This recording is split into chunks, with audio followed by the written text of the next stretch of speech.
अस्सलाम वालेकुम। मैं हूं आपका दोस्त ज़ीशान उमर और जो हम कर रहे थे क्विज़ सेशन जिसके अंदर हम अब तक साइकोलॉजी के 4 टेस्ट कर चुके हुए हैं। कंप्लीट साइकोलॉजी हमारी मुकम्मल हो चुकी है और रिसर्च का हमने कोर्स स्टार्ट किया था। रिसर्च के अंदर हमने जो 8-10 टॉपिक्स पढ़े थे उनमें से मैंने कुछ आसान से क्वेश्चन जो है वो इस क्विज़ के अंदर शामिल किए हैं।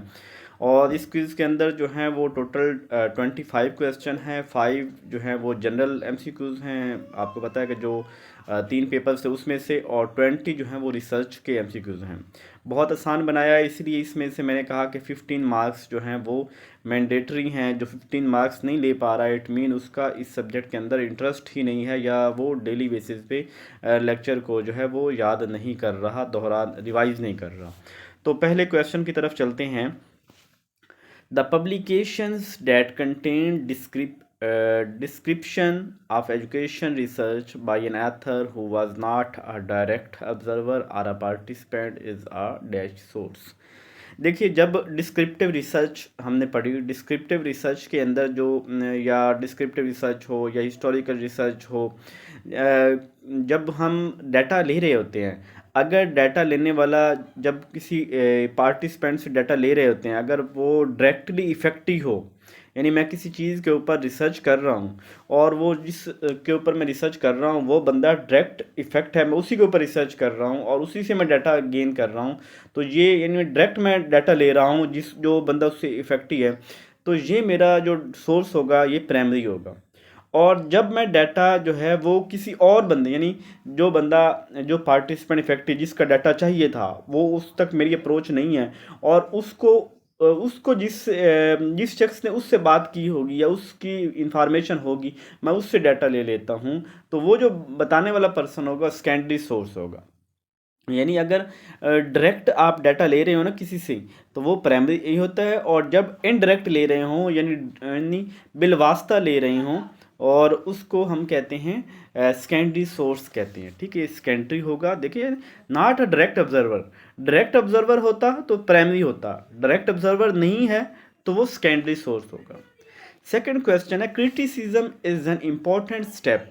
कि कौन सी रिसर्च है जिसके अंदर जो ना वो क्रिटिसिज्म एक ख़ास चीज़ है, एक ख़ास यानी कि समझे जैसे उसकी जो सारे स्टेप्स हैं उसके अंदर ख़ास एक स्टेप है प्रॉपर क्रिटिसिज्म का, वो हमारी हिस्टोरिकल रिसर्च है, जिसके अंदर हमने पढ़ा था इंटरनल क्रिटिसिज्म और एक्सटर्नल क्रिटिसिज्म। ये हिस्टोरिकल रिसर्च के अंदर आप इसको ज़रूर देख लीजिएगा, ये बहुत इंपॉर्टेंट है। और मुझसे इंटरव्यू के अंदर यही क्वेश्चन पूछा गया था कि what is internal criticism in historical research, और मैंने वहाँ पे एग्जांपल भी दी थी और इसको बताया था, तो ये इंपॉर्टेंट है। ये रिटर्न में भी आ जाता है और इंटरव्यू के लिए तो एक बहुत इंपॉर्टेंट ये क्वेश्चन है।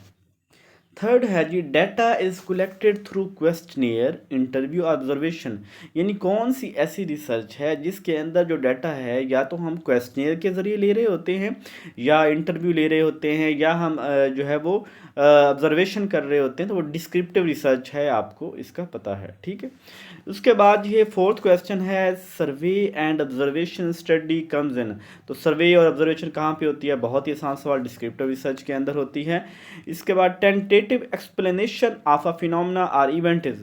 तो मैंने कहा था कि जो tentative solution of any problem, ये डेफिनेशन भी पूछी जाती है, व्हाट इज हाइपोथेसिस, तो इसकी शॉर्टेस्ट डेफिनेशन यही है, the tentative the suppose solution of any problem any phenomena, उसे क्या कहते हैं? हम हाइपोथेसिस कहते हैं। नेक्स्ट है, a scientific study conducted to compare the objective with the outcomes in the type of research. यानी वो कौन सी रिसर्च की टाइप है, कौन सी साइंटिफिक स्टडी है जिसके अंदर हम जो हमने अचीव किया होता है उसको कंपैरिजन कर रहे थे अपने ऑब्जेक्टिव, यानी मेरे ऑब्जेक्टिव क्या है, ऑब्जेक्टिव के ऊपर अमल करते हुए मैंने अचीव कितना किया है। हमें ऐसा लोज दिए गए, हमें हमें जो है वो कोर्स आउटलाइन दी गई, मैंने बच्चों को पढ़ाई, बच्चों को पढ़ाने के बाद जब मैंने आउटकम लूँगा, मैं अपनी आउटकम को उस कोर्स आउटलाइन के साथ, उस ऑब्जेक्टिव के साथ जो कंपेयर करता हूँ कि what I thought and what I achieve, तो उसको क्या कह रहे होते हैं हम? इवैल्यूएशन। इस तरह इवैल्यूएट करना, एट द एंड हम चीज़ों को जांचना, तो ये रिसर्च कौन सी होती है? इवैल्यूएशन रिसर्च होती है। Who is known as the father of geometry. Geometry का जो फादर है वो कौन है? यूक्लिड है। How can be the data is expressed in descriptive research. Descriptive research के अंदर चूँकि डाटा कैसे कलेक्ट कर रहे होते हैं, हम कर रहे होते हैं बाय सर्वे कर रहे होते हैं, बाय क्वेश्चनियर कर रहे होते हैं, इंटरव्यू कर रहे होते हैं, यानी मुख्तलिफ। तो ये जो है ना उसका जो जो गालिब चीज़ होगी वो क्वान्टिटेटिवली होगी। तो डिस्क्रिप्टिव रिसर्च के अंदर डाटा जो होता है वो क्वान्टिटेटिवली होता है। हिस्टोरिकल रिसर्च जो है वो क्वालिटेटिव या क्वान्टिटेटिव होती है। Which technique are most used in educational research. तो ये क्वेश्चनियर, यानी अब मैंने रिसर्च करनी थी और मैं जो है वो मसरूफ़ था, मतलब कुछ ऐसी। तो मैंने जो है ना वो पहले एक्सपेरिमेंटल रिसर्च का सोचा। सर ने भी कहा कि एक्सपेरिमेंटल आसान है, लेकिन मुझे क्या लगी आसान, मुझे लगी आसान कि यार इसके अंदर एक क्वेश्चनियर फिल करना है और कॉलेज के अंदर पहचान वगैरह अपनी है, कॉलेज लेवल का टॉपिक लेता हूँ, कॉलेजों के अंदर जाऊँगा, प्रोफेसर से वो गूगल फॉर्म फिल करके उसी को SPSS पे अपलोड करूँगा और मेरा काम बन जाएगा। तो मतलब जो सबसे ज़्यादा इसी मोस्ट कॉमनली वाइडली जो यूज़ होता है मेथड वो क्वेश्चनियर मेथड है, ठीक है। अच्छा, इंटरनल एंड एक्सटर्नल क्रिटिसिज्म, तो वो पहले हमने मेरे ख्याल बात हो गई कि ये जब हमने कहा था कि क्रिटिसिज्म किसका इंपॉर्टेंट है तो वो हिस्टोरिकल है। तो ये इंटरनल और एक्सटर्नल क्रिटिसिज्म किस में आएगा, हिस्टोरिकल रिसर्च के अंदर आएगा। अनवर सादात, ये जो इजिप्ट है, मिस्र है, उसका बादशाह रहा था, उसका जो है वो प्रेसिडेंट रहा था और इसको भी कत्ल कर दिया गया था। 1969 के अंदर OIC बनी और 1985 के अंदर जो है वो जहाँ OIC का एक इजलास हुआ लाहौर के अंदर, जिसके अंदर दुनिया के नामवर जो शख्सियात हैं वो इकट्ठी हुई। और उस वक़्त जो है वो, ये मुझे सन सही तरह याद नहीं आ रहा है, 1985 नहीं है, शायद 1975 है इस तरह। तो जुल्फ़िकार अली भुट्टो थे उस वक़्त और उन्होंने तमाम दुनिया के लीडरान को इकट्ठा किया, मुस्लिम लीडर्स को, कि हम एक जो है ना अपना ब्लॉक बनाते हैं, हम अपनी करेंसी के अंदर कारोबार करेंगे। यानी एक बड़े स्टेप्स उन्होंने लिए कि जिसके अंदर मुसलमानों की जो डिप्राइवनेस है, जो आज मुसलमान मगलूब हैं, उनकी मगलूबियत को ख़त्म करने के लिए।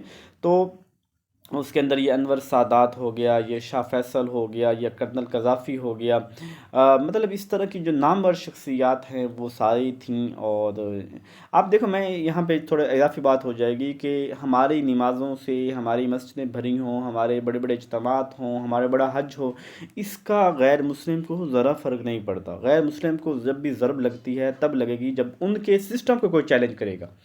और जब ये उनके सिस्टम को चैलेंज करने आए थे तो उस वक़्त आप रिपोर्ट उठा के देख लीजिए, एक भी बंदा अब ज़िंदा कोई नहीं है, सबको कत्ल कर दिया गया, सबको कहीं ना कहीं मरवा दिया गया। तो बस अल्लाह ताला रहम फरमाए मुसलमानों को, और मुसलमानों का कोई ऐसा दिन हो कि ये दोबारा इनके अंदर यूनिटी आ जाए। Next, the runway for long jump, long 1.22 metre होता है लॉन्ग जंप की वेट जो होती है। Which country is located in the west of Pakistan, ये ईरान पाकिस्तान के वेस्ट मगरब के अंदर है। Next, a statement of a relationship between two or more events that can be used in prediction is called। देखिए, जब आप कोई स्टेटमेंट है और उसको प्रेडिक्ट कर रहे हैं, या कुछ कोई चीज़, कोई सोल्यूशन है और उसको फ्यूचर जनरेशन के लिए इस्तेमाल कर रहे हैं, उसको पब्लिकली जो है आप यूज़ करना चाह रहे हैं, किसी एक रिसर्च को उठा के आप पूरी जो बाकी दुनिया उसके ऊपर अप्लाई करना चाह रहे हैं, तो वो जो होता है इसका मतलब जनरलाइज कर रहे हैं सभी के लिए, एक सोल्यूशन सभी प्रॉब्लम्स के लिए, तो उसे जनरलाइजेशन कहते हैं। प्रडिक्शन कर रहे हैं ना किसी इवेंट्स की, ये फ्यूचर के अंदर भी ऐसे जनरलाइज कर रहे हैं कि माजी में ऐसा हुआ तो फ्यूचर के अंदर भी ऐसा होगा, तो ये जनरलाइजेशन होती है। The best way to find a solution is a problem is scientific. Scientific method क्या होता है? साइंटिफिक, देखो जो कोई भी मुझे कोई बात कर देता है तो मैं मन ऐसे तस्लीम कर देता हूँ, तो साइंस ऐसा नहीं कहती। साइंस कहती है कि चीज़ को प्रॉपर प्रूव करो, there is reason behind every problem, और उसके पीछे कोई लॉजिक होनी चाहिए, कोई रीज़न होनी चाहिए। विदाउट रीज़न हम कैसे कह देंगे ये ऐसे हो गया? तो साइंटिफिक मेथड, हमें प्रॉब्लम को सॉल्व करने का बेस्ट जो मेथड है वो साइंटिफिक मेथड है। Research that focus on fundamental laws, theories, process usually, जो बेसिक रिसर्च है ना, इसके अंदर थ्योरीज बना रहे होते हैं, लॉज बना रहे होते हैं, हम उसके अंदर प्रोसेसेस को देख रहे होते हैं, तो ये बेसिक रिसर्च होती है, क्वालिटेटिव होती है। The research method which deals the classroom problem, जो immediate solution of any problem, उसे कहते हैं एक्शन रिसर्च। यानी क्लासरूम के अंदर बच्चे क्यों नहीं आ रहे, बच्चे क्यों नहीं सही पढ़ रहे, इनको बच्चों को क्या मसला है, ये क्यों जो है ना एब्सेंट क्यों हो रहा है, ये वगैरह वगैरह जो भी रीजन हैं, तो उसको एक्शन रिसर्च बोलते हैं।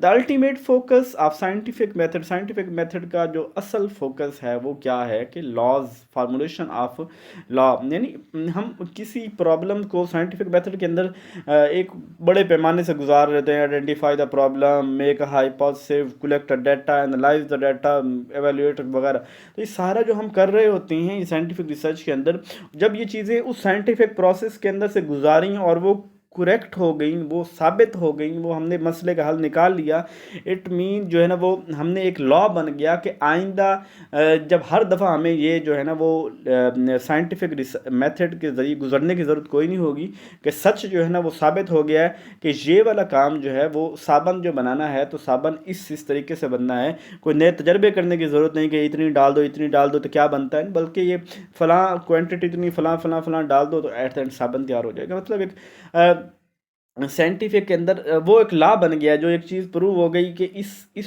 प्रोसेस से गुजरेंगे, इन स्टेप से गुजरेंगे तो ये चीज़ बन जाएगी।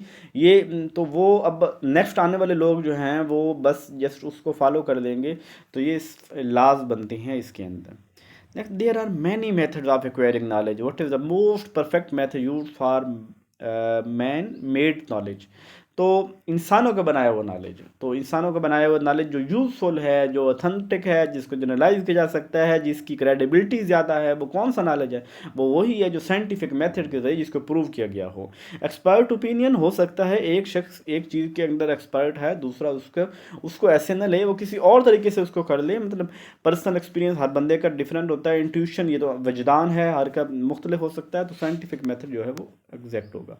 तो पहली जंग जो हजूर सल्लल्लाहु अलैहि वसल्लम ये अबुआ थी जो लड़ी। नेक्स्ट है, which technique of research applied in educational psychology.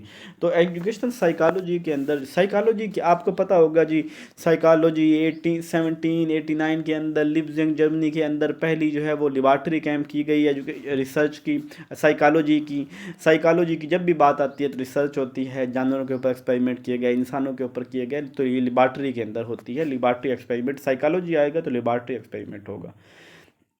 Next, which of the following can not be consider quality of a good hypothesis.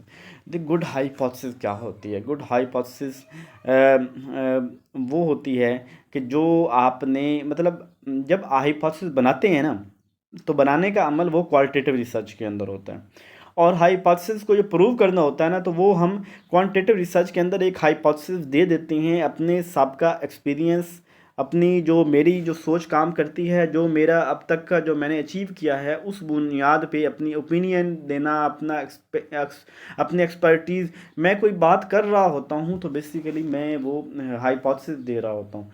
तो जो अच्छी हाइपोथेसिस होती है उसको मॉडिफाई नहीं करना पड़ता। हाइपोथेसिस प्रूव तो हमने करना होता है, टेस्ट तो हमने करना होता है, तो हाइपोथेसिस जो है उसको मॉडिफाइबिलिटी उसमें नहीं होती। यानी उसको ये नहीं है कि अब हाइपोथेसिस बनाई, थोड़ा सा मैं आगे चला, कुछ आर्टिकल पढ़े, यार इसको ना इस हाइपोथेसिस को थोड़ा सा यूँ चेंज कर देते हैं, फिर थोड़ा सा और चेंज कर, फिर थोड़ा सा और चेंज वगैरह वाला काम जो है वो हाइपोथेसिस, अच्छी हाइपोथेसिस को मॉडिफाई नहीं करना पड़ता, ठीक है। यानी वो क्लियर होती है, वो उसके अंदर एम्बिग्युइटी नहीं होती, वो वेरीफाइबिलिटी उसके अंदर होती है, वो हमने वेरीफाई उसको करना होता है, तो अपनी जो है बेस्ट होनी चाहिए हाइपोथेसिस जो है। नेक्स्ट है, a systematic objective analysis and recording of controlled observation is. तो रिसर्च की डेफिनेशन है कि जिसमें रिसर्च एक सिस्टमेटिक प्रोसेस है, एक ऑब्जेक्टिव एनालिसिस और रिकॉर्डिंग कंट्रोल ऑब्जर्वेशन, ये सारा जो है काम ये रिसर्च का होता है। The highest most precise level of measurement, तो ये 4 लेवल हमने मेजरमेंट के पढ़े थे, नॉमिनल, ऑर्डिनल, इंटरवल, रेशियो। तो सबसे हाईएस्ट जो बेस्ट है वो रेशियो है, क्योंकि इसके अंदर नॉन जीरो चीज़ शामिल होती है, हर चीज़, हर क्वालिटी जो पिछले वालों में शामिल है वो इसके अंदर भी शामिल होती है। रिसर्च स्टडी कब स्टार्ट होती है? तो सबसे पहले प्रॉब्लम होगा तो रिसर्च स्टार्ट होगी ना। पहले हम देखते हैं प्रॉब्लम क्या है, किस चीज़ का सोल्यूशन फाइंड करता है, तो फिर रिसर्च स्टडी स्टार्ट होती है। तो ये थे हमारे 25 क्वेश्चन, और होप्स तो समझ आ गई होगी। अगर फिर भी समझ नहीं आई, कोई क्वेश्चन आपने शेयर भी किए थे, फिर इसको एक्सप्लेन कर दें, मैंने अभी तक देखे नहीं है कि वो क्वेश्चन कौन से थे। तो अगर कोई किसी क्वेश्चन की आपको समझ नहीं आई इनमें, तो आप मुझे अब दोबारा अब बता दें तो मैं इंशाअल्लाह जो है ना वो एक्सप्लेन कर दूँगा। अपना ख्याल रखिएगा, दुआ में याद रखिएगा। जज़ाकल्लाह।